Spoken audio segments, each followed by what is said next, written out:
Good morning and welcome back.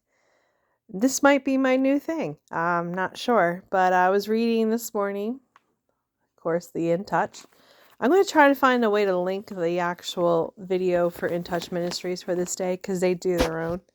But I was reading today's. Today is Wednesday, hard to believe, April 26th. So in this one, how God sees us, it's referencing 1 Peter chapter 2, verse 9 through 10. And 9 through 10 is not on that page. Here. I gotta find another setup for doing this. Sorry, I was painting my nails. Chapter 9, you're up here. But you are not like that. You are a chosen people. You are a kingdom. I already read this. Kingdom of priests. God's holy nation, his very own possession. This is so you can show others of the goodness of God, for he called you out of the darkness into his wonderful light. Once you were not a people. Now you are a people of God. Once you received none of God's mercy. Now you have received his mercy. Okay, I didn't show my address. So in here, chapter 26, let me get there. I do make notes, and he says I go through this. So as I was saying here, have you ever wondered how God sees you? Perhaps interactions with others have shaped how you believe you're viewed. But in his word, God tells us exactly how loved and cherished we are.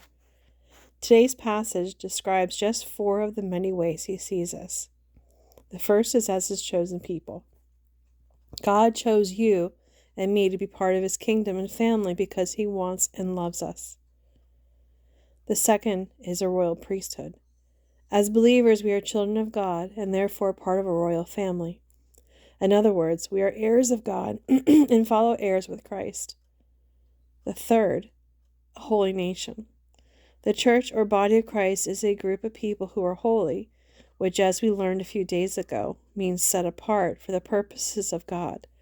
Our lives are never meaningless, because living for the Lord is the greatest purpose one can have.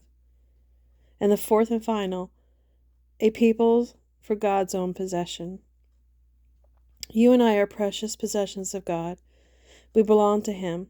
He so values each of us that he sent his son to die in our place. Each of these descriptions shows how holy God values you. Make it a point to remember your real identity and to be mindful that you are cherished.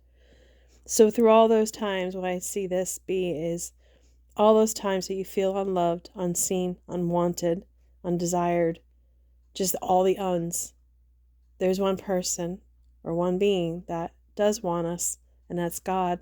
And as I've learned over the past couple of years is the closer you get to him, the more self-fulfilled you have, and the more that you hear from him, the deeper you get into these types of readings and other things like I'm doing, you do have a sense of purpose that you can share, and that is our whole purpose for this. So we are all chosen people of his.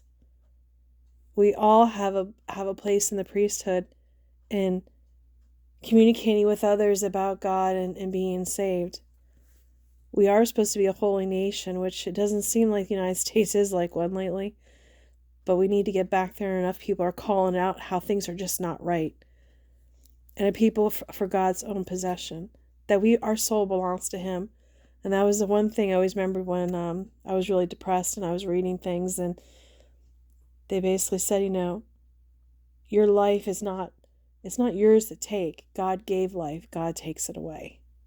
And that's one thing that always really ringed true for me. That even our soul belongs to God.